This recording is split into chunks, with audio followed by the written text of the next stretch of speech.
Anything? No, I'm gonna defer to you question wise. Todd, appreciate you joining us. Why don't you tell us a little bit about yourself and how you got involved with One Nation, and then we'll kick it off to Zach. Yeah, sure. Todd Sledge. I'm one of the executive VPs with One Nation. Been around softball for, I don't know, 30 years in the Cincinnati area. Played a long time. Fortunate to my career played mostly B, A, and Double A for a while. Was involved with good friend and partner of mine, Andy Larkins, was Cincy softball for many years, as Ryan and Zach, you guys both know. And spent a couple years at the conference level, as a player and also as a coach, and had an opportunity to join One Nation when they were forming their organization. And, kind of the rest is kind of history. My family's been around softball a long time. I've got my uncle, Lee Sledge, is in the Hall of Fame. And, I got a couple other members. Tommy Hetrick probably doesn't want to maybe me mention that we're related, but we're related, and some other cousins and stuff to play as well. Gotcha. What's your role there at One Nation? So part of the executive vice president role, one of my mainstays is the communication, marketing, social media stuff that I do with One Nation. Also a part of a lot of the strategic development of how we've developed the organization as far as from the player experience, our tournament experiences, as well as input on some different rules. And I used to be involved in player classification from the upper level up, but since I've not been around too much of that, it's not fair to me to make some judgments on that. But primarily my role and part of our core 4 team. Management and executive level team. Gotcha. Ryan, do you have anything else before I start diving into this? No, go ahead, Zach. Okay. This is a massive event. How many teams and how many states would you say? You probably don't have it off the tip of your tongue, but just rough guess. For this year's tournament? Yeah. Yeah, no, actually we have 366 teams that are in this year's tournament. Roughly represent a little over 25 different states coming in here to Berliner Park. This is roughly 350 to 360 is a normal number. Highest we've ever been is 426. That was the first year really after COVID, and we'll never take over 400 again. That's a large capacity to try to do and manage, but 366 is our team list this year. So maybe for the people that don't realize, what kind of logistics go into running a tournament that big? It takes a village, and it really starts. Honestly, we start planning with this in October. You got to start figuring out, how many teams capacity you can take. You got to do the signups. I mean, imagine trying to sign up that many teams before a deadline, all the communication that goes with it. And that part, but a lot of credit goes to Rick Burke, our vice president of softball operations, and Cliff Mageny, of course. These guys work diligently to keep this blueprint of this tournament going. We're not always so much concerned about we're going to have teams. It's are we going to have enough umpires? And if this tournament takes right now we have 53 umpires coming in. We have them coming in from all over the United States to umpire. They get a lot of games. I mean, if you're an umpire, this is a great paycheck weekend. Not to say that's why they particularly do it, but it's a great weekend for them. It's tasking, of course, to do that. And then you just, besides the umpires, you got to bring in all these balls. I mean, imagine, our great sponsor with Worth, we got to have a ton of balls. Not only men, we have men's and women's balls available. And then you got, apparel that we come in. I know Ryan and Zach, you guys are very familiar how much apparel we have that goes on with this. And then, having it all coordinated. The biggest thing is the communication, everybody being on the same page, where to be, how to be there. And again, Rick Burke and his wife, Michelle, especially organizing with the umpires is just, a godsend. And Berliner Park's great to work with. They're a great host of ours, great partner of ours. It's very easy when you have turf. Makes it very simple. You never have to worry about the weather. but we always, of course, we want good weather. But this effort starts back in October and really goes up until this time. So we compare ourselves a little bit to the Daytona 500. You're preparing this race car for a race that can have so many different elements happen. That's one thing I was going to ask is how important is it to have Burliner for an event like this? Because the weather's going to be bad this weekend, and now you don't have to worry about rainouts or diamond dry and stuff like Yeah. that. How important is it to have a complex like Burliner? Oh, it's the most number one critical element to have. I mean, you couldn't pull off a tournament like this anywhere else in the country without having the 31 turf fields that are available. Like you said, you don't have to worry about them being dragged and chalked, and you don't have to worry about elements as much. I mean, the thing you have to keep in mind with the elements with turf is just safety. And we monitor that. So again, we're very fortunate, and we love our partnership with Burliner, and it's why, when we started One Nation, we knew this could be an organizational partnership for us for a long time. Besides the Mojo, we've got the Weekender. We host our Worlds there in August, and it's a phenomenal complex, and to host all those cars as well, that come in and the parking and capacity. So they do an incredible job with their concession stands and their management and everything that's involved. Yeah, it's a massive, massive event. It's bigger than most worlds, if I remember right. So Yeah, they do a great job with that. yeah, it's like running a world tournament. It really is. I mean, we have divisions from all the way down from open to E. Last weekend we had our first co-ed Mojo Moneyball that went real well. I think the numbers were somewhere up around between the 60s and 70s co-ed teams. So and this year, this is the first year we've had the biggest open men's division number of teams and the biggest open number of women's teams. So we're very excited to see those high caliber players come in and play One Nation. Gotcha. Okay. Is there any special rules in One Nation that outsiders should be aware of when they're playing One Nation? I think the biggest thing is, obviously the DHH rules come into play, the runner rules as well. You can all those specific rules are in our rule book, but one of the main things is with the DHH is that it's the spot, not the player, and how that can be. You can insert someone into that role and fill that spot, and then with the runner rules about how those work. And who, it can be anybody off your bench and how many times they can run and who can run, particularly. And then, the reentry rule, some people call it the double reentry rule, but it's the reentry rule that we have that you can be very strategic with, defensively and some of those pieces. So, so it's, those three things are kind of significant to them. We think that kind of separates our sport out, on the rules side. And then of course the bats, we're still at the 220 bat standard, which we prefer to use because we want to give our players the best experience. And some people ask us why we didn't, change it. One of the main reasons, or several reasons, but one of the main reasons is, when you're a player membership based organization, when you're asking somebody to sign up for a membership, you want to give them the best experience possible. And we feel like the 220 bat does that with the great worth ball that we have. Gotcha. Now, do you get a runner for the pitcher in One Nation? Yes, you get a runner for the pitcher, plus you get some additional runners as well. I think that's huge. Yep. The double reentry rule is the question I get the most. With the double reentry rule is the question I get the most among general softball players. Let me know if I have this correct. So player A is the first entry when he's on the lineup card, right? Then a player subbed in for that player. So that's your sub. That's his first entry.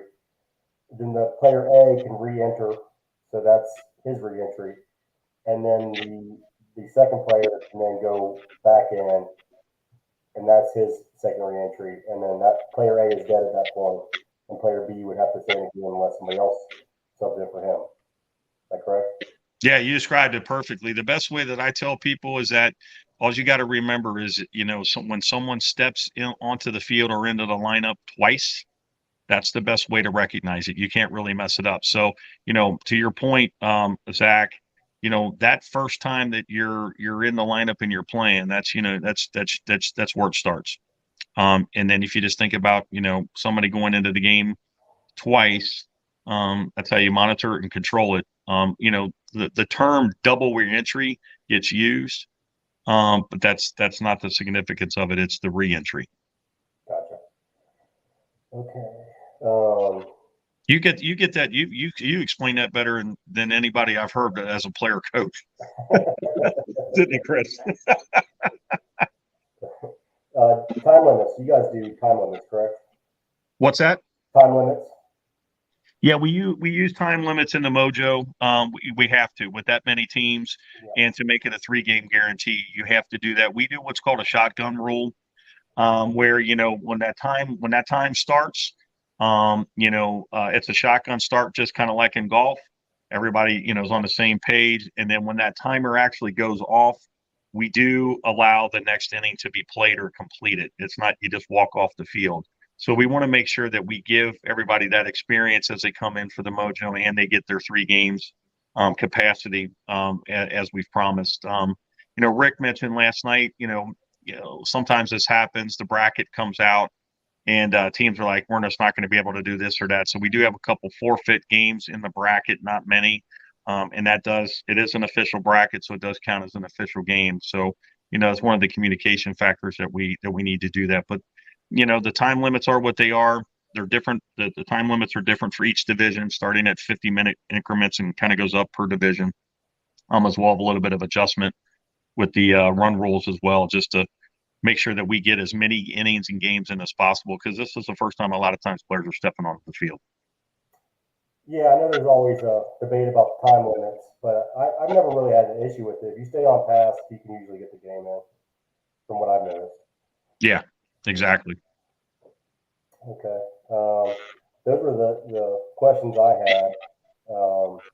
Is there any good matchups this weekend people should check out? Maybe in the major division? Yeah, I think the open division is always always one of our premier things to see. A little bit different team with these team makeups, because there's guys that are on the same team that don't normally get to play with each other, throughout the season and compete. And these guys have been working hard. These guys and gals have been working hard over the winter. Some of them maybe have traveled south or out west to get some swings in and do some different things. But it's very exciting to watch them compete. The home run derby is always a blast.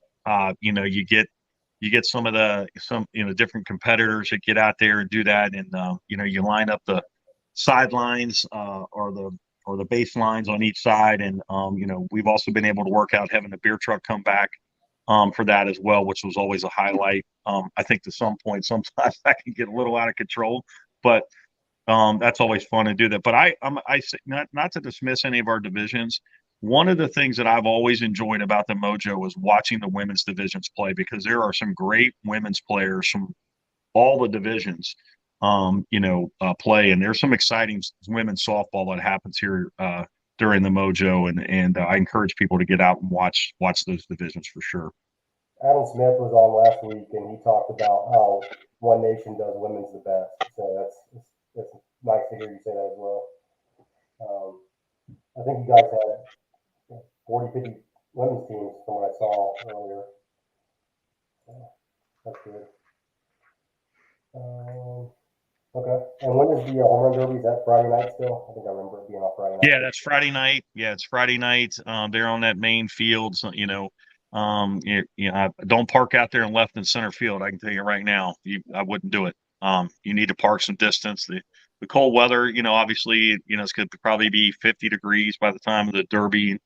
The ball will be flying, and but it's a great atmosphere. People love it. It's attractive, and we have quite a people sign up for it, and it's a whole lot of fun. Okay. Is there any people in the home run derby that we might know? Some big names, maybe? I'm sorry? People in the home run derby we might know, like a big name. I'm embarrassed to say I haven't seen the roster. Okay. But a lot of times, some of the challenges of the home run derby is that a lot of those big names guys are traveling in on Friday. So they could be a last minute entry into that. But we always like to say just show up and see who gets out there and competes. But I tell you what, there's some young talent out there. I used to tell coaches, if you want to you want to scout out your home run hitter, come to the home run derby. Yeah. There's no more bigger pressure than being on the home run derby. If you can do it there, you can do it anywhere. Okay. I think that's all I have for you, Todd. Ryan, do you have anything else? Yeah, so Todd, you mentioned the Weekenders being another big One Nation event. What else do you guys have as big as the Weekender? And then what are your plans as far as locally in Cincinnati? Where are you guys going to be your main hub as far as ballpark wise and things like that? No, I appreciate that, Ryan. Yeah, the Weekender is almost like another miniature Mojo, to be honest with you. It's a great event. We got a lot of teams from all over the place. Also, up here in North, Bill Walters runs a lot of great competition at the different parks when you're traveling up here up north. And then, of course, you got up in Canton as well. And I don't know if a lot of folks know that if they've played in the Canton Park up in Canton, Ohio, that Rick Burks runs, that park is now turf. They've Really? flipped that over. So that's a great experience. As far as locally in Cincinnati, we had to take a little bit of a step back this right into this season. We'd had a director that came on board and then had an opportunity to do something of a personal goal, so he's not going to be able to do what he planned, and he had some things situated for Triple Creek. But I am excited to mention that the King of the Hill is back in Cincinnati, Oh, um, nice. and that's going to be in June. I'm sorry I don't have the dates right in front of me, but it is posted on our website and as well as some of our different Facebook pages. It's going to be held out at the Flash Complex out there on towards Mount Orb in that area. So if you're from the Eastgate area, and if you wanted to distance yourself from River City East, it's about a maybe 35 or 40-minute drive from that location. If you've not been out to this park, it's one of a kind. It's got an incredible setup, a beautiful concession bar area. You can go out there and camp. It's got a lake, and we're really the fields or the stands actually look down on the fields. Um, so it's a pretty cool atmosphere. And the last count that I had, I think we were at 70 or 72 teams signed up for that event already in June. Nice. Yeah, the King of the Hill is always fun to play, and I enjoyed that. It is. It's a great format. We're happy to get back into Cincinnati and bring that to fruition. We've got some different things planned with some bands out at that park, and again, it's a hidden treasure out there. It's got multiple fields, 9 fields that are lit. It's got grass in fields, and it's I think the players and the fans will have a great experience when they see how they get to watch the games from above and look down. And the fields are real close up to the stands, so it's pretty intimate. It's a great setting. Sounds good, man. Todd, we definitely appreciate you coming on. You're probably gonna need to get to bed early tonight because you've got a long 4 days ahead of you, man. Game Yeah, start at what, 9 yeah. o'clock tomorrow morning? They start. But we start at 8 o'clock, don't we? 8 o'clock games. Yeah. So yeah, Chris, my roommate here, we got to be at the park at 7. Things start at 8, and it's a long several days. I brought a suit. It's interesting about the Mojos. You got to bring a suitcase because you never know if it's going to be 75, snowing, sleeting, raining, or windy. You never know. So, but it's always enjoyable. And when it's all over, we look back and say, "All right, let's do this again next year, even though we're tired." All right. Appreciate it, Todd. We'll have to have you back on soon. Yeah, absolutely. Love to be on. It's good to be back talking with you guys. Glad to see what you guys are doing here locally, in your town, in your hometown, and carrying that softball history forward. It's really cool to see. All right. Thanks, Chris. Appreciate Talk it. to you soon. See you, Todd. All right, guys. Thanks. All right. Thanks again for Todd coming on. I think you reached out to some of the people about some matchups in the first round for this weekend. Yeah, so I looked. I've got the open division up right now, man, and looks like first matchup that jumped out to me was LSR, which is some local guys: John Franklin, Kessler, Phil Matt, Bobby Noth Jr., BB. They're going up against Cornerstone, which I think will be a really good matchup. Ultimately, I think LSR probably gets the win in that. but I think that's going to be a really competitive game.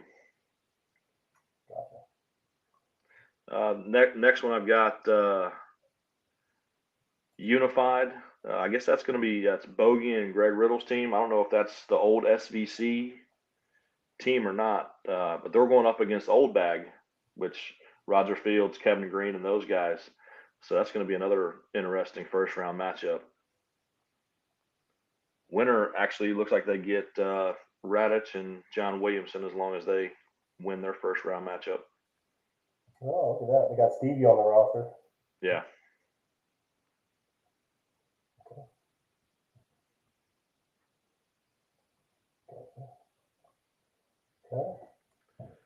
Okay.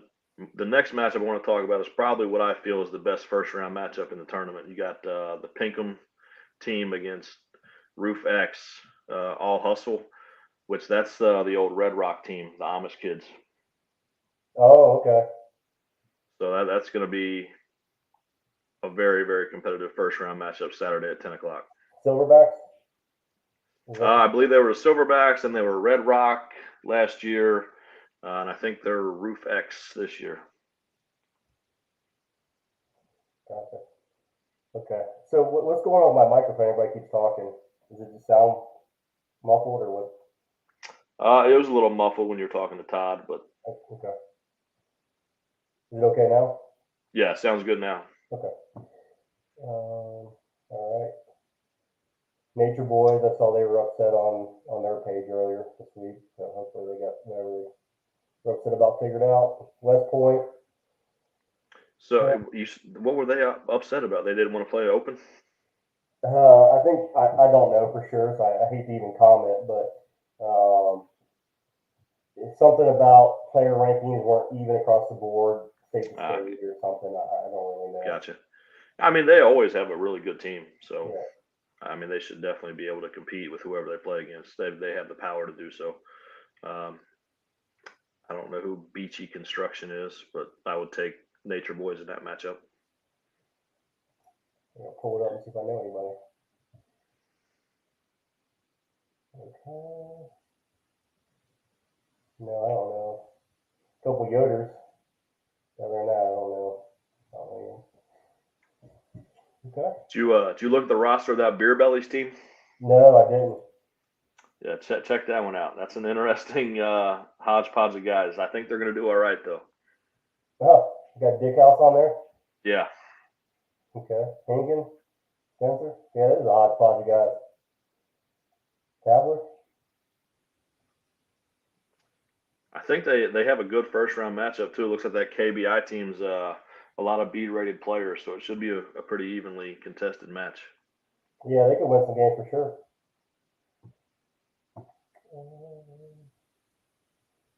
All right, we ready to move on to C? Just a guess who you like coming out of that bracket.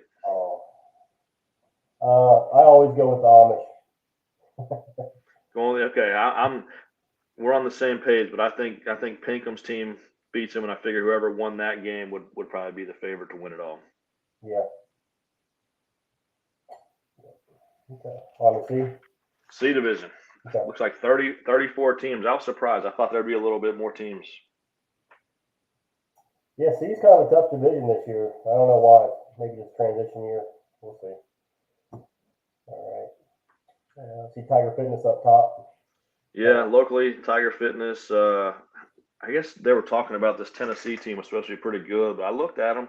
They only went 1-2 when the Winter Worlds or the last time they played. So I don't know whether they got some bad information about that team being so great or whether I'm missing something or not. But I think they'll be all right, unless that's Red's team that they're talking about, who they play. Who does Red's team play? Actually, I take that back. So the Tiger Fitness Yoder team plays the Winter World Champs, rivals ASC. Oh, okay. So it looks like they get a tough game right off the bat. But then Red's team has another team from Tennessee that everybody was talking about how good they were. Oh, okay. Gotcha. Team Supreme plays a lot locally, but I don't know who they're. Hornets, that's an Amish team, I think. Yeah, I remember seeing them last year. I umpired them a couple times. They got some players, but I think they're mostly non-local guys. See Extremes up there with Corey Hogle. Looks like they play at 3 o'clock. Play a team out of Canada. You ever played a team out of Canada? I'm about to. Oh, that's right. Yeah. I don't believe I have. I think this is my first time. And this is there's Steve. Steve's playing team out of Pennsylvania. Yeah, Pennsylvania teams are always tough to gauge. I've seen some Pennsylvania teams that are really tough, and I've seen some Pennsylvania teams that look like they have never played softball before. So hopefully Steve's can get that victory, and then they got a tough one. Young Money waiting for them. They got the forfeit win. I didn't get a chance to see Young Money last year. I heard they were really good in the D division. They made some good pickups, and I heard they're one of the teams to beat in the C. Gotcha. And then we got the forfeit. I don't know if you know anything about that at all. I guess couldn't find enough players or something. Well, from what I was told, it was the TPA Days team, and they couldn't get guys appealed down. And then I'm sure the time had a lot to do with it. Friday at 4:20, they're coming from down in Louisville, Lexington, Kentucky area, so they might not have guys able to get off work, things like that. But I was looking forward to seeing that matchup. There was a lot of talk about that a couple weeks ago, and then the winner got Steve's. I don't know whether that all got handled. I know there's some Clay and Steve go at it every once in a while, which is good bathroom reading material. So I was looking forward to seeing them play. Yeah, it's unfortunate. Let's see, anybody else? Oh yeah, we got that Canadian team. We'll see how that goes. Yeah, you go what, Friday at 7? 7, yep. You always get good draws, man. You ain't gotta miss no work. Guys can head on up there, take their time. Yeah, we got really lucky with that. I'm not sure if it was luck of the draw or somebody owed me a favor, but I do appreciate it. Yeah, I meant to ask Todd if this was blind draw or how they seeded this thing. All right. I think that's it for C. We got SMU. That's Cruey's team. Okay. Yep. They got a pretty nice squad. Chris Day. They got bots playing with them this weekend. Hayslip, Brad Brown, Seek, that Hector kid, and Cruey always has a good team. So then you got the Van Wert Frickers boys. Friday at 3 o'clock. Rusty Hodson, Sorrell, Quentin Walker. I thought they were playing Conference B. One Nation, man. One Nation. Okay. Then winner of that gets so Daffo, who's a local guy. He's playing with a team out of Michigan called Worst Behavior. I don't know any of the guys on that team besides him, so I'm sure it's probably some circuit guys. Okay. Yep. Could be a good one. Now, is your guys 3-game guarantee as well? Yeah, I believe so. Interesting. Okay. On to D. Let's see.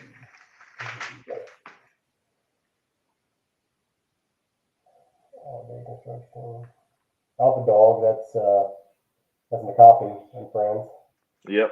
Jeff Clemens. They play the Amish team. It looks like. Oh, tough. Good luck to them. Yeah. Looks like Players is right underneath them. They go at 11:30, so could have 2 local teams playing each other in round 2. Yeah, that'd be cool. That's the Players from Hamilton? Yeah. Okay. 94. Oh. What's up, BB? What's up? We're just going through this list real quick, and then we'll be on to Dodge and BBs. Yeah, go ahead, do your thing. These K, Louisville team, I think. I don't see many D teams that I know. Who am I missing? You got Tiger Fitness at 11:30. They play a team out of Tennessee. Like I said, they were talking about how great that team was, but it looked like they went 1-2 in Winter World. So I think Tiger Fitness should be all right in that one. You got the Steve's BP team. They're at 12:45. They play a team out of Michigan called the Impact. Looks like Steve's BP for the D division. Well, yeah, D division's got a little different team than he does for U-Trip. Yeah, he did. That's all that too. OTF plays at 2 p.m. Play a team out of Ohio called Hustles Free. I don't necessarily know how I feel about that team name. So hopefully OTF can pull that one out. And then Warrior Nation has a local guy, Ralph Myers. They play a team out of Illinois, Midwest Mayhem. Gotcha. Okay. Anybody else? That's all I recognized in the D. E actually has 132 teams, and we didn't have one E guy respond in our group, whether they're playing in this or not. So I don't know whether that means nobody locally is playing in the E division or whether they just blowing us off. Yeah. BB, do you know what's going on with E this year? No, I have nobody in One Nation. Yeah, I can't get anybody to come on. I don't know anything about it. I don't know who's playing E. I'd love to talk about them because I'm sure they would enjoy that, but I can't get anybody to hook on and talk E softball. See, One Nation's weird though. Like, you got teams joining with other teams, combining teams, and you never know what's going to happen. Are you playing this weekend? Yeah, I'll be there Saturday morning for a couple games. For a couple games? Yeah, I got some stuff to do later that night. Oh yeah. That's unacceptable, man. Hey, got a kid on the way, so things are changing a little bit. That kid ain't here yet, man. What could you possibly have going on? SOE, man. SOE. Oh yeah, all right. Tell that to Brandy. BB shaved and looked slow again. Yeah, we got a maternity pictures. Oh, Yeah. okay. Enjoy. You playing? That should be fun. I think he's with Pinkham's team. You were Pinkham? No, I'm with LSRTG. That's right. And then all those hyphens and slashes. Bells is with Pinkham's team this weekend. That's right. That's who it was Bellamy. Gotcha. So you're playing Cornerstone. So what are you saying for what, the 8:30 and the 1 o'clock games? I'll be there. I don't even know. That Saturday at 4 is probably my cutoff. Okay. But there's some good teams in that. Yeah. Oh yeah. All right. So we got Dodge and BBs per request from the fans here. Do you guys have any questions for BB? Oh, let's hear it. Let me get this chat open. You got it? All right. I'm closing that chat. They're making fun of your mustache. I don't know. I shaved. Marcus is. All right. I was going to give you crap about Northbrook. I was talking to Jimmy Warren at the Bash, and he was talking about how he would call Mascari a Northbrooker, and you would get super upset with that. Dude, he's not a Northbrooker. He's a fake Northbrooker. He don't live in Northbrook. And then we talked about how you're from like the real Northbrook, not even the Coleraine side. You're from the Mount Healthy side. But yeah, straight not healthy side of the Northbrook. Where I'm from, man, we call that Mount Filthy. Hey, we're the dirty bird. Don't worry about it. I coached basketball Mount Healthy for a couple of years, man. There's some good kids up there. Yeah, it's came a long way actually. It's not terrible. Mount Healthy? Yep. All right. Well, what do you guys want to know? I took some notes. All right, Probably hurt some feelings. So this is just like from what I've seen at the Bash. I don't really count round robins because round robins are round robins. But I think the C is wide open. So this is my honest opinion on the C teams. I think Tiger Fitness has the best overall team, but their pitching situation is the biggest problem they have on that team. They had a lot of those games won, needed 1 or 2 more runs for a run rule, and just couldn't close it out. walking Yeah, hitters. yeah. Go ahead. You're talking about my game specifically? Yeah, that's one of them. They had a good game with I believe it was Steve's in the Winter Bracket Finals, maybe. I don't remember, but Yeah, they're also one or so in that game. but that's a couple years ago. You guys remember Sports Co with Doug Markham? We went to B and we had a really good team on paper and just never figured it out. That's kind of what I see with Tiger Fitness. Like they should like be the best team. They just got to figure out and then address that pitching situation. I figured it would take them 2 or 3 tournaments to get gelled together and locked in. Yeah, I mean, it's definitely 2 different teams combining into one. That's hard. But like, here's some other things I got. I got Fly's guys, the old Fly. They got the best team chemistry, but Drew is their all-star. Drew is the make or break. I feel like he is a lot of the personality on the team. He's loud. He gets angry all the time, but he is the leader in that outfield. And not saying anything to be Sully. Sully did great out there. He whacked it. But just having the flexibility of Drew there, knowing that's locked down, you can move other people anyway.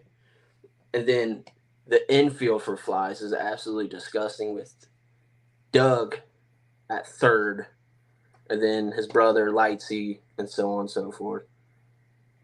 Really, I'm really excited to see you guys play. Yeah, it could be good if I can get it all figured out. That's gonna be a challenge for me, but I trust myself, so hopefully we'll be right there. What about Steve's? So, honest opinion, I think Steve's obviously they're the team to beat. That just comes with the name and from last year. Mhm. Pitching helps them a lot. I don't think they're going to score a lot of runs. I think Josh holds a lot of people down. He's a definitely top tier pitcher in the city, and that's just facts. And then, but I think they're going to struggle hitting in the heat. Like when it gets hot, these 240s, have to pass the 240. Back to that just real quick. I don't care if you swing a 240, 220, a 120, a log. In those conditions, in those balls, it really doesn't matter. But Austin Pinwheel, he surprised me from watching him. He's a solid little ball player. Yeah, he's good. He's a good player. Yeah. He's a good player. I think him being able to free swing a little bit more is going to help him. He needs to get around guys too that can get him under control. Not that he's out of control, but there were a couple times last year with Roy, he was big fish in small pond. Now he's kind of okay. Everybody else up here is as good as me, and if he learns from some of the veterans, he's going to be a really good player. Oh, absolutely. He's infield too, if you need him to. Yeah, I mean they see, it's hard to tell with Steve's. Like they're solid. They're going to be solid. They're always going to be solid. But I think a lot to do with that is Josh pitching, and he's a game changer when he's on. But when he has his off games, are the games they struggle a lot. Yeah. And Jimmy being a leader, I mean Jimmy Warren, he is heart and soul of that team. He's like that for every team. He's with the Tropics. He was the heart and soul in that team too. So yeah, that's a big deal. Did you see when he? Did you stay for the first championship game where he tried to hit one out? yeah. Oh man, me and Tommy, we were sitting by the bar and we watched those games. Between him doing that, trying to hit it out and popping up, and then I believe it was the next game he hit a good shot backside. Whoever your right fielder was, back pocket him and got him, and that was pretty fun. That was funny. So just to give everybody a little background, we were getting ready to shut out Steve's, and Jimmy was the last batter. He hits the ball about 299 and goes, "We're not getting shut out today, boys." And then he gets caught, and it was going at the time. So Oh, he took it like a champ, though. That's Jimmy. he did. What about the newcomers? Do you see any? Some of the like Nate's team, EOS, or the Hooks. Yeah, so let me go to the Clutch Boys first. Yeah. I think, God, I think Ryan said that they need to believe they can win and compete at this level. And once they believe that, they're going to. Because they're solid from head to toe. Now they added Humby. Humby's a good stick. You can play him anywhere. He can pitch if need be. And then adding Ricky and Jeff was huge for them. So Ricky is like, you can play him anywhere. I think he's best in the outfield. He'll hit for a decent average. Jeff's Jeff, man. He's as solid as it comes defensively. He's gonna hit his shots. He'll do what he has to, but I think as soon as they believe they can win, they're gonna be solid. Yeah, I think they're good too. I think they'll be right there with everybody else towards the end of the year. Yeah, absolutely. But going to EOS and Hooks, I didn't get to watch them. I got there a little late. I was hoping on the old pool play, and that got canceled. So you guys been straight into bracket play. But yeah, I think EOS and Hooks, I think it was their first time out in the year. I think they just need to gel, especially the Hooks. The game I saw, they looked very pressured for no reason and stiff. EOS is EOS. They're going to be comedy because of old Nate.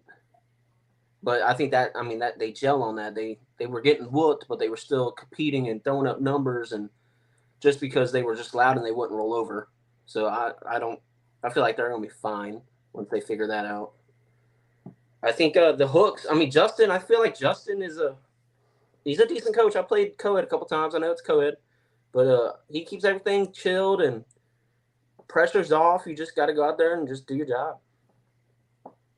Gotcha. Did you catch any of the D games? Yeah, I got a couple. So I have to, me personally, I got to watch more of the D and the E. But it's hard because they're all over. West, MAB, then you want to follow some teams. But this is what I got. I got Wellman's. Wellman's and D is very solid. Odd Sox? Yes, the old Odd Sox. They got the old Brian Gay. He's over there now. And Steve and JK, they put a good little squad together. I think they're going to be really good in D as long as they are there to play ball instead of having a great time. Like, not trying to put it out there like that, but it's the truth. I think the tripods are going to be solid as can be. The old getting them a pitcher was huge. What was his name last year that pitched for him? Corey Bird. Yeah, solid. Wax it. Like I've seen him a couple times. First time I saw him, it was at West. He was playing leagues, and I was like, "Who is this guy?" And I was talking to Nate Spears. It was me, Nate Spears, and Nikki. And I was like, "Who is this?" And nobody knew. So Nikki walked up and introduced everybody to each other, like she always does. And ever since that day, I've watched him hit. When he's free swinging and he's having a good time, he mashes the ball.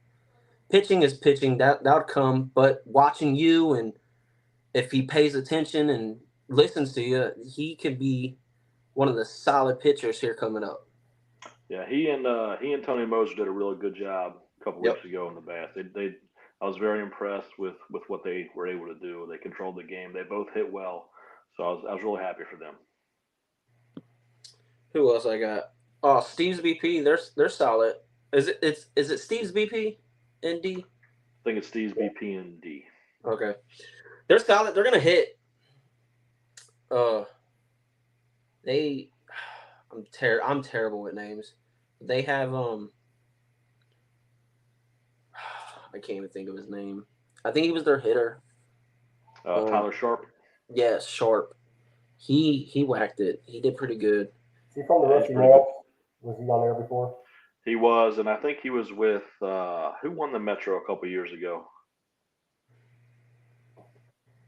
in the B division.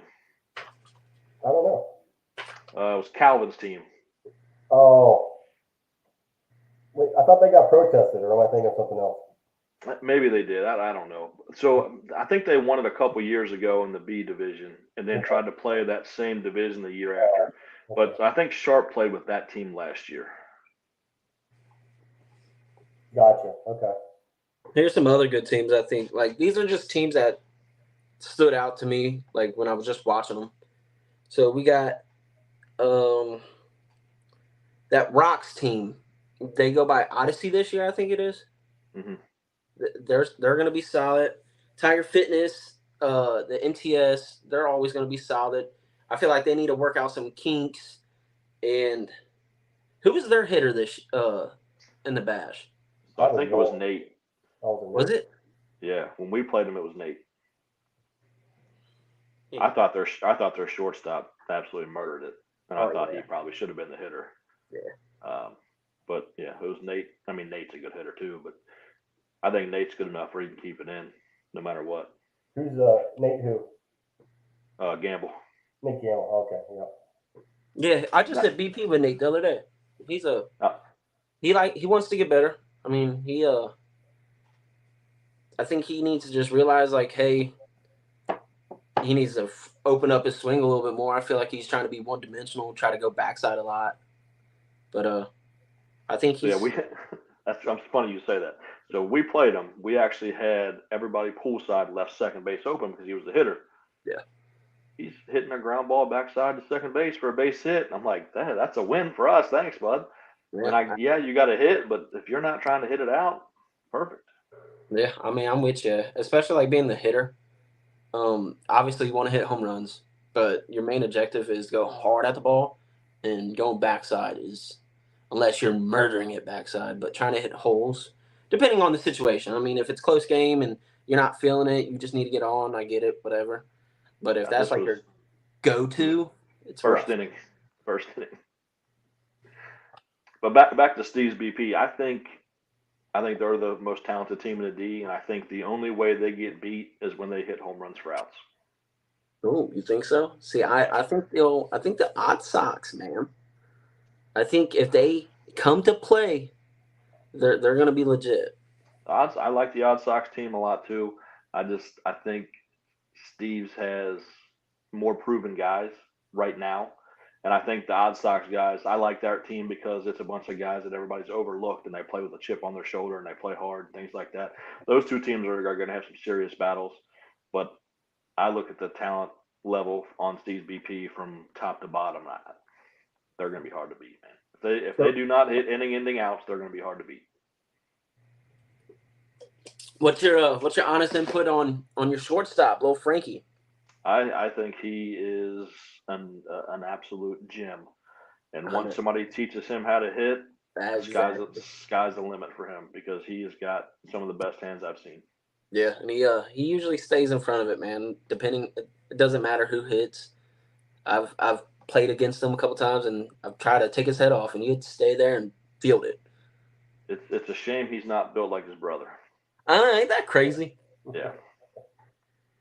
All right, so who else we got? Soul Bros. I think Shannon's gonna be the life of their team. I think if Shannon's doing good and gelling, I think they'll be fine. They all KMP. Here's a dark horse. Old Jimmy Clark with the Kraken. I feel like he always puts a competitive team out there, but they just don't play often. He always finds talent everywhere, all the time. But he gets that hidden Indiana talent that nobody goes after. Right. All right, and look, this is embarrassing, but my E-notes are bad, dude. Like they are. So, couple things. Like, the 8s all day. That's the 88 mile per hour team, right? Yeah. Yeah. I feel like they've been E for a while. Yeah, about 15 years, I think I said last time. Okay. But I think obviously they're up there but they just picked up a couple I think the old Birds players from last year. Really? Like Sting. I'm drawing a blank on his Yeah. Aaron Howman. Yeah, he ain't bad. He hits it pretty well, man. If he finds anything with being consistent, he's gonna be solid. So here's my thing about the 8s being in the E for as long as they have. Everybody gives them a hard time, but and they win some tournaments.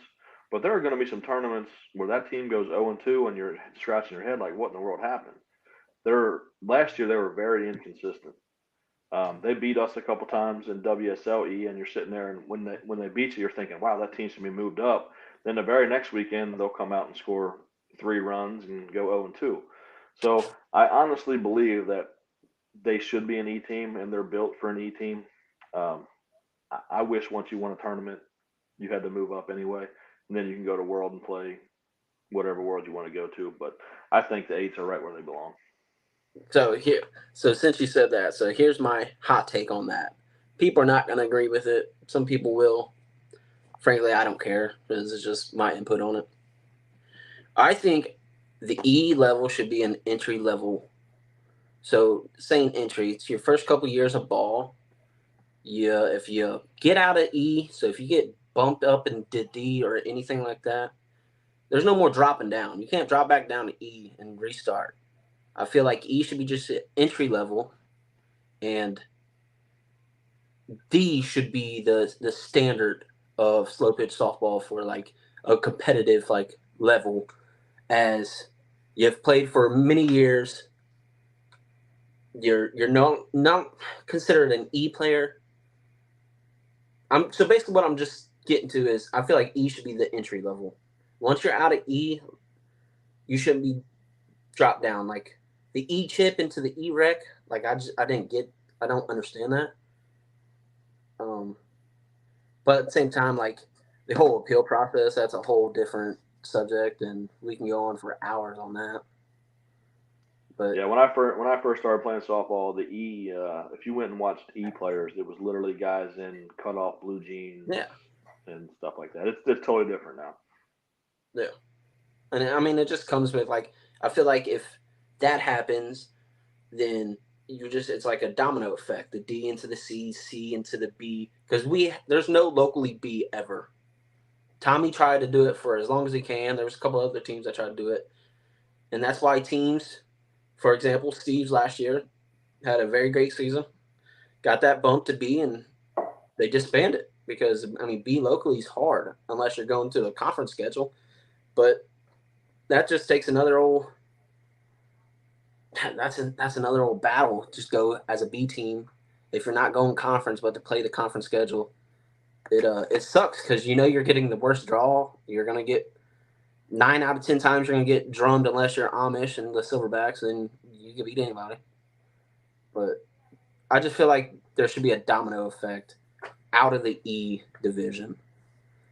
Bellamy's one. I've had conversations with Bellamy about it, and we're on the same page on the whole. Once you're out of E, you should never go back to the E. Yeah, I get what you're saying. There's the E-Rec as well. Have you ever looked into that at all? Yeah, a little bit. So I know. So what Bellamy typically describes is what's called E-Rec. So there's no worlds. There's only a state. We just don't do it a lot around here, but that could be maybe something that we could get to where that solves that problem. You have that extra division where it's E-Rec, and you get bumped to E, you can't go back. But so I just read some of the comments. Mm-hmm. And let me go to, I don't have names. It just says Facebook user. Yeah. Said E is ruining the game, putting all the money it makes no one wanting to move up. That is a fact. 1,000%. Because as a sponsor and as a team, a lot of E teams are self-funded.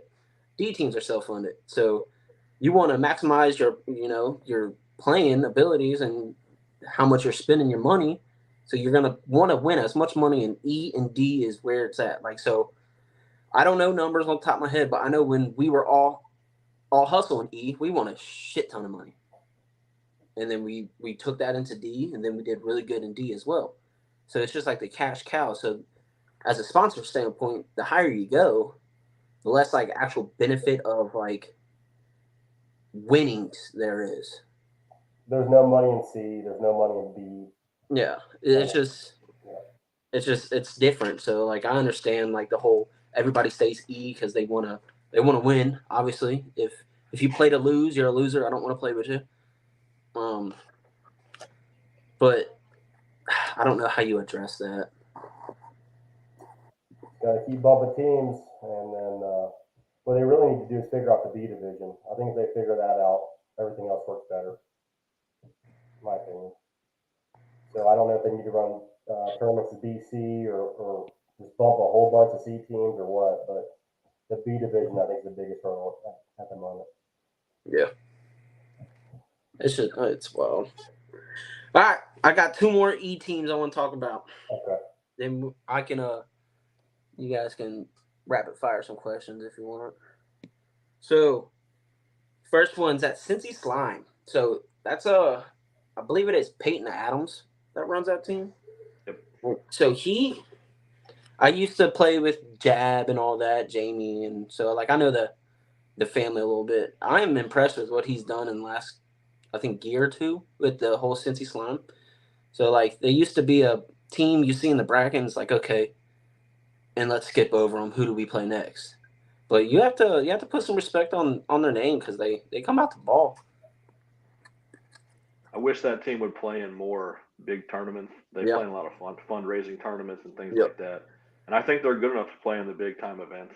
But I mean, they can win some money in them fundraising tournaments and stuff like that. So I can't blame them there. Yeah, absolutely. Another one. I don't know if it's gonna be a fan favorite, but that franchise team. They might not be like the most fundamentally sound team, of course, but they're fun to watch. If you can get out there and watch them a little bit, they're chirpy. So if that's not your style, don't watch. But they're fun to watch, man, and they play hard. Yeah, I didn't get a chance to see them at all. Where are they from? I think I've seen their jerseys around. They're local, like real local. Okay. I think I want to say Hamilton or somewhere around there. They Okay. play at West. I think they used to play at West on Tuesdays or Wednesdays for their league night, but I've paid attention to them and they've been playing a lot more and they're fun to watch. Hamilton guys that are mouthy, I don't believe it, BB. I don't believe it. I'm telling you, we've been there. Oh man, we have been there. What do you think about this? Drop the third chip, max of 2 chips at each level. See, I hate the whole chip system, but like I get it. Who are your chips, by the way, for flies? Sam Lawson and Lightsy. So you only have 2? Yeah. See, I'd be okay with 2, honestly, but 3 can like really make a team solid. Like as a standpoint, like not saying 3 players make a team or anything like that, but you use them in the right positions. For example, let's just say pitcher, shortstop, center fielder. If those are your chips, I mean, those are 3 prime positions, especially pitching. So, I mean, You say that, but Steve last year they used it on Kessler AH 2 chips. yeah, I mean they whacked it. Yeah. I think their chips last year was Jeff, Jimmy, and KJ, correct? Yeah. I mean, those are 3 solid chips. I mean, you can't get much better than that as a C team. I mean, it's probably not only going to say probably your best glove, and then 2 solid hitters, and one's the life of the team, which is huge. Okay. Yeah, well, we've only got 2 chips as well, so I'd be perfectly fine going with 2. See, I feel like there's a lot of teams with 2 chips. So the old Clutch Boys, what's their team name this year? Breeden Construction. Okay, so they only have 2 chips. I think Tiger Fitness, the C team, Yoder, I think they only got 1. I think they only got Burris. That's So, yeah, that's probably right. I can't think of another one. Huh. so like, I mean, I feel like, I don't know, maximizing your chips is huge, obviously, but you also need people that's going to gel and not be me guys. I think, so I don't know what they're called, but Mike Crewy up north, they got a solid C team. So I've seen their roster a little bit. Like they got Seacrest and Some of the they're in the One Nation bracket. They're SMU. SMU. Yeah. So they got some local boys. I think Seacrest, that Gavin kid, he's solid. He whacks it. Yeah, he's very underrated. He's a good player. Yeah, great player. I think if you settle the nerves down a little bit in the outfield and make the routine plays, everything has to be just routine. If you're consistent, that's what everybody wants. You don't have to be the Gold Glove or anything like that. When those plays happens, you get a better high five. But just stay consistent and routine.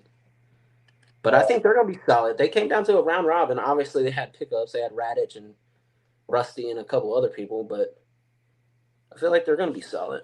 Yeah, Cruey's not going to put together a bad team. So Hector is a hell of a ball player. Yeah, gloves it. He gloves it. Hey, Yeah, so, I mean, that's a solid team. I'm excited. I hope they come down to Cincy or something like that, and so you can see the local teams against them, stack up against them. I think that'd be good. Another team is the old Days in Kentucky. They're mouthy but they're ball players. I think Ryan Ricky's with them this year and Braden Busher. Yep. So I mean that's two solid sticks here locally. So it'll be interesting. I was looking forward to them playing Young Money this weekend. That would have been an interesting game to see. Yeah, Young Money has Logan Elmore. He's solid. Don't know how that happened. Don't ask me. It is what it is, I guess. But I think it is just in One Nation, obviously. But is he an A-chip now on U-Trip? I think so. Yeah. Since we finished second, I think we're all A-chips. You're an A-chip now as well? Yep. What's the outlook on your team this year for the conference? Ooh, good question. I think we're gonna be solid. So they wanted to address the power on the team because moving up, obviously you need power. If you're gonna win, yeah, that means you have to win in Vieira. If you don't have power in Vieira, if you don't hit in Vieira at the conference level, you don't do anything. But we added some big guys. I mean, we got Kessler, a couple premier guys. We got Boone, Corey Booth. Got a couple Nitro Circus guys, Drew, Rayner, like solid. The biggest concern I have is are we playing A? Because if you go by the chip system or something like that, I think we're maxed out. I think we're over. So are we gonna be double A? If we're double A, that's another beast. I mean, it doesn't matter to me. Only thing that changes is 1 weekend a year. It goes from A Worlds to double A Worlds. We were playing in double A anyway. So that'll be interesting whenever they figure that out. But like they'll let you start a season as to be determined, and your play pretty much speaks for itself with what division you're going to be in. So let me ask you this: as hypothetically, you're A. Okay. Okay. What is considered a good weekend in the conference? I mean, is 2-2 a good weekend? 2-2 is the standard. You want 2-2. I mean, especially as an A team trying to compete and make to the Major World Series, you need 2-2. If you sneak out a couple more, that's great. But I mean, you'll have those lumps. You'll have your 1 and 2s, your 0 and 2s, and a lot of it to do is with the early points. Like if you miss a couple tournaments. So, for example, TG last year, we played the duel. We had a good duel. We were classified A, so we went 2-2 and 2-2. So that's decent points because everybody's there. Then we didn't play until Chicago, which is like a month and a half, 2 months later. And everybody else has 4 or 5 tournaments under the belt. So we're drawing top tier AA team in major from the get-go. So once you like fall behind like that, it's just hard to have a great season when you're basically battling an uphill battle. But yeah, I know you guys. Go ahead. I think I want 2-2 every weekend. That's the bare minimum. But also I want to compete.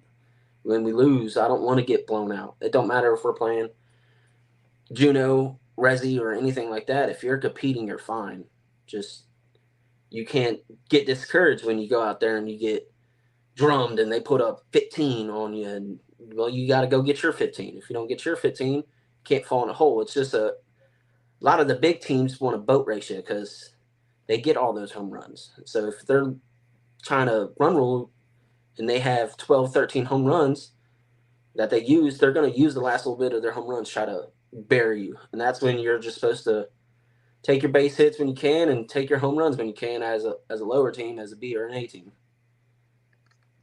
Yeah, I noticed TG last year. You guys had a really good showing at the Cincy Major, and I feel like that momentum carried over for the rest of the year. So, with this new team, what are you guys doing schedule wise to ensure that you're going to make the major? So we are playing every duel besides Seattle. So the start of our season is the 13th, I believe it is, of April, and that's the Vieira duel. So right then and there, that's huge. That's two huge tournaments right off jump.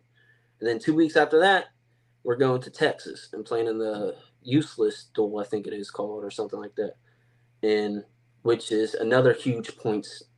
And so basically, in the first month of the season, we'll have a good understanding of like what we need to do to qualify, because they take, I think, the top 5 or 6 events, and it's all point based, and they take the top 18, and with those, the more conference teams that enter the tournament, the more points it's worth. So, for example, last year Evansville, everybody went to Evansville. It was crowded. So just showing up, you'd get more points than going to Maryland and finishing 4-2. Right. So like it's a lot to do with schedule base, and we have a really good schedule. We're set up really good as long as everything goes to plan, and we make every event. As long as we compete, I feel really good about it. Especially with this team, we're solid. So it'd be interesting. Minus the Worlds, what's your favorite conference event? Ooh, Smoky, man, it's something else. I mean, you don't even have to play. You just going down there and just sitting around the fields and just watching these. Well, last year sucked. The ball sucked. But prior years to that, dude, you'll have 57 to 58 in the 5th inning. It's just nothing but nukes. Then other than that was obviously Cincy Major, man, and it's not. They got away with it. They got away with a lot of the lower tournaments. I don't know the reason. You know, is it just turf, or what was the problem? I have no clue. So I've heard it was a safety thing, with like lights, fields. Then the other time I heard it was the weather thing, because you never get good weather. Honestly, don't know. I mean, it's July. It's what do you mean? It's middle of Hit- summer. yeah, Hit or hit or miss. But they said something crazy like in the last 5 Cincy Majors, 4 of the 5 have had a lot of rain or something like that. It's like you can't predict the weather, though. Right. It is what it is. If we're going to predict the weather, I mean, I've never played in a Mojo that's been great. I've never played in a Mojo that's been decent. But the deciding factor in that, though, is turf fields, man. Turf fields. I don't think – you think Cincinnati would ever get turf fields? I know you can't do it at MAB.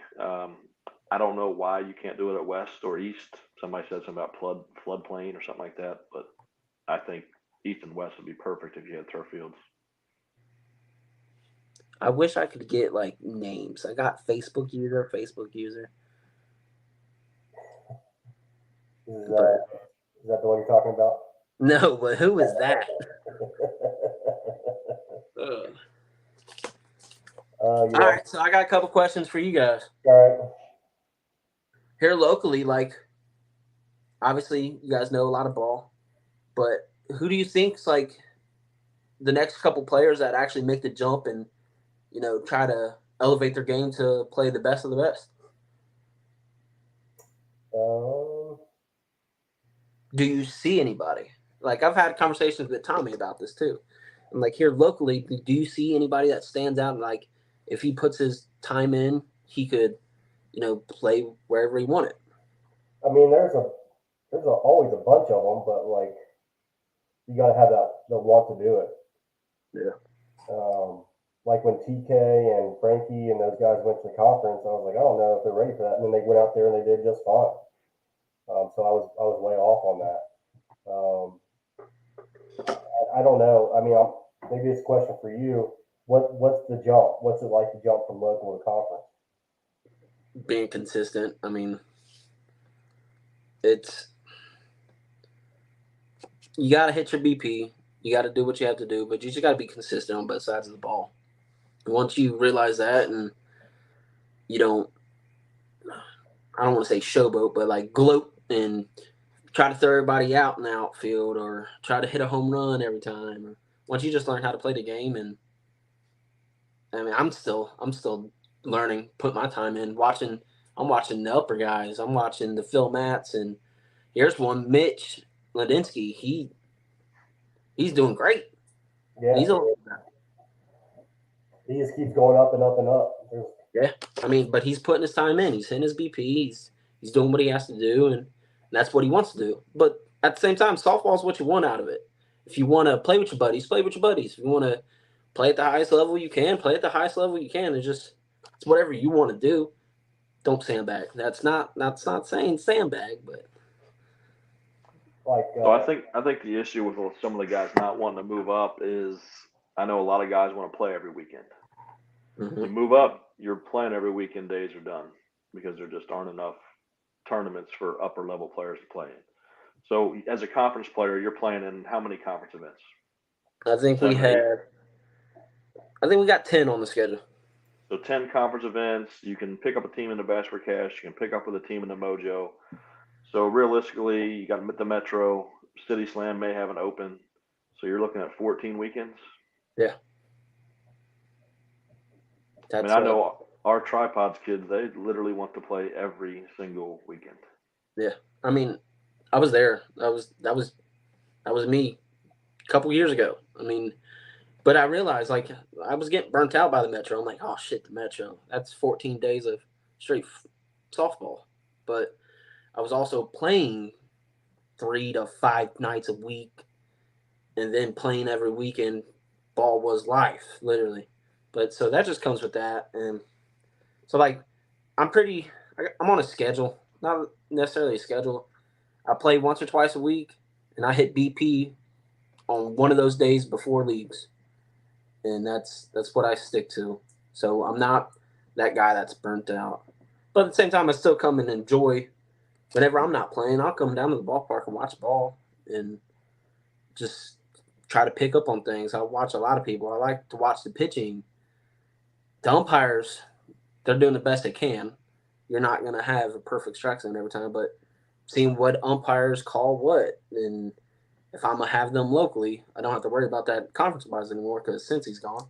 But like in the Metro, like, oh, okay, this guy likes the flat one. He's going to call a flat one. If he calls it, I already know because I've been paying attention.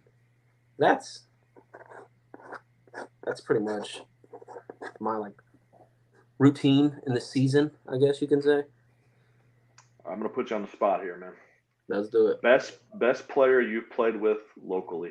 Are we going talent wise, or are we going just straight talent wise? Who was the best player you played alongside with locally? Oh, damn.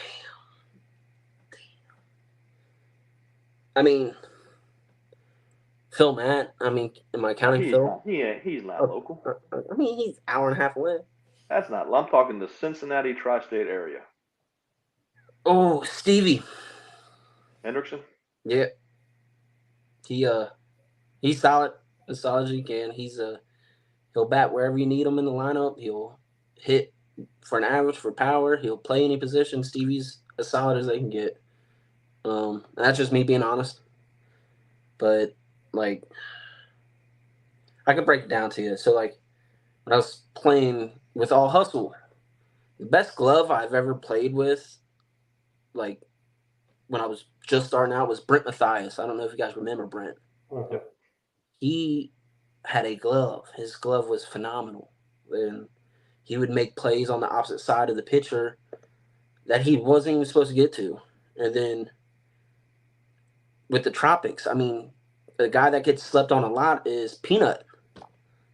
Peanut's he's a hell of a ball player and a teammate. Like, you can just go and have the worst day of your life. Peanut's gonna crack his jokes. He's gonna break the tension, and you're gonna enjoy your time there. But like, I would have to say Stevie or Mitch is solid. I'm probably missing somebody, and they're gonna text me or something. Oh, you'll get a few texts for sure. I mean, I'm being realistic. That's a good question, though. I like that. That was a good one. So your all hustle team when you were E, that might be one of the best E teams ever assembled. Man, I don't want to say it, but we were good. I don't know how it got thrown together. Seriously, so like, I played one tournament before playing that season. I was with Havoc Apparel with Rosie, Zach Fox, the Weinberg. And all you guys were E? No, we were playing D, Okay. and I played one weekend with them, and then I just had this guy, Redden, hit me up. Was like, "Hey, you want to play tournament ball?" I was like, "What's tournament ball? Like, that's a legit thing." And he threw the pieces together, him and Corey Hurd, and next thing you know, we were all hustle, and we got drummed the first couple of times we were out there. And I'm like, this shit sucks. I don't want to waste my time doing this. And then they made the moves, and we caught on fire. We were solid. We were pretty solid. Mike takes a lot of grief from people, man, but he puts together winning teams. And I mean, say what you want about him, but the dude knows how to win. Oh, look, Josh Hudson, Stampede. I don't think so. I like that, though. We had some battles with the old Buckeyes. They were solid, too. Was it the Butler County Buckeyes? Yeah, They were tough. They were tough. This is the hottest guy I've played with. That's crazy. YNR. You remember YNR? They were always really tough, but became a lot of the Tropics guys. Yeah. And then the Knowles were also really good back in the day too, which most of them made the conference eventually.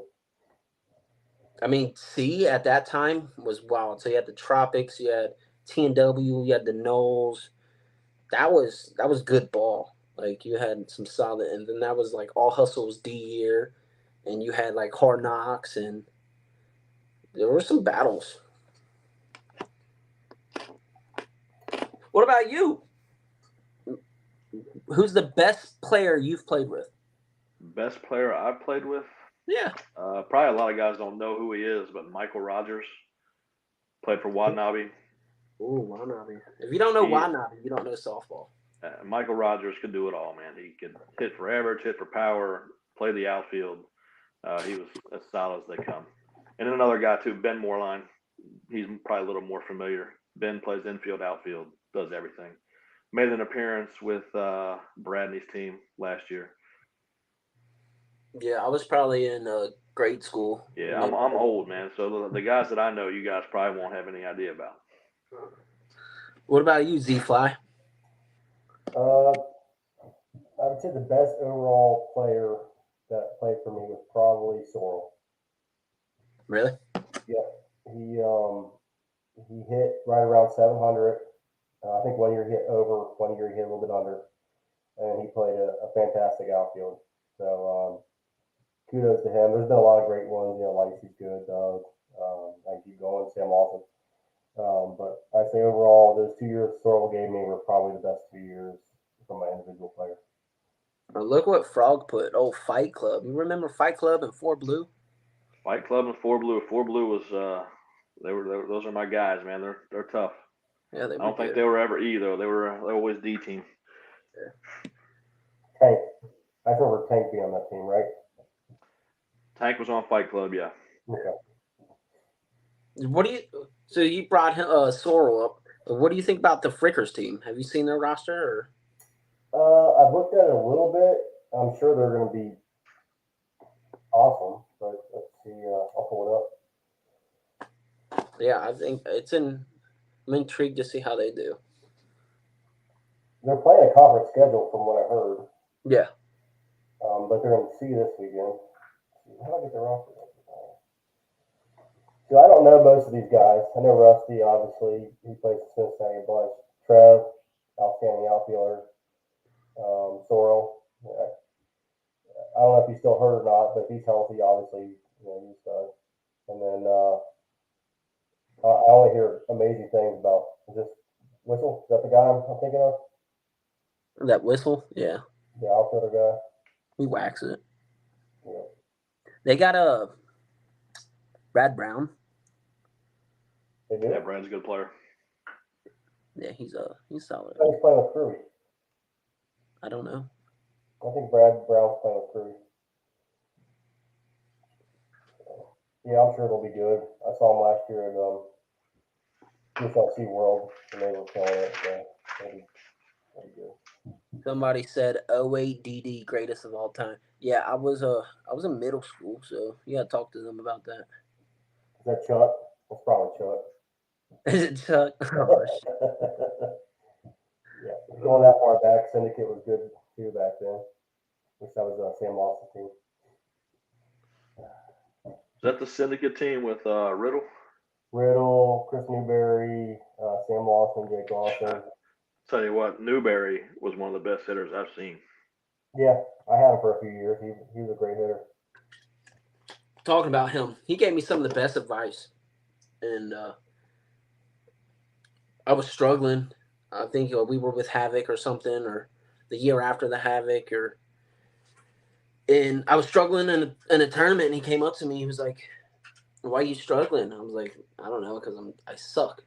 And he was like, "Well, you don't suck." He's like, "You just don't have confidence." He's like, "You go up to the plate thinking you're the best guy, hitting guy at that time." He was like, "You're gonna get more hits than not." He's like, "That's what I do." He's like, "I'm a fat guy." He's like, "But I lead off because I'm confident." I'm like, "Oh shit! All right, well fuck." And I've had some of the same conversations with you, Ryan. Struggling, you're just, hey, it's all confidence. So if you just go up there knowing like, hey, you're gonna get this hit, you're gonna get that hit, and just realize when you don't, shit happens. You're human. Shit, I remember your first tournament with Cincy softball. Oh, You struggled down in Mid-America. You came walking down the line. I said, "Listen," I said, "you're the best fucking player in this park. You better start acting like it." oh yeah, that was a good one. That I was terrible. Well, yeah, that's when we played, I think, Bellies in the finals or whatever they were. Here's a guy. What about, oh, I forgot him. Jay Shunk. Oh, I did a stud. He had one of the dirtiest gloves, and he had a bazooka as an arm. Dude, wouldn't he play even with the bag at third? Yeah, even with the bag, and he wanted you to hit it out. God, he was. The best third baseman I've ever seen. Major. Yeah, he was wild. Why doesn't he play anymore? He had a family, and I think his knees were giving out on him, man. Okay. But he was a stud. Yeah, it's amazing how many young guys don't know the team name Watanabe. It's mind-boggling. Yeah, I mean that was before my time, but from just talking to people and then got the chance to from Redden actually talk to the Watanabe and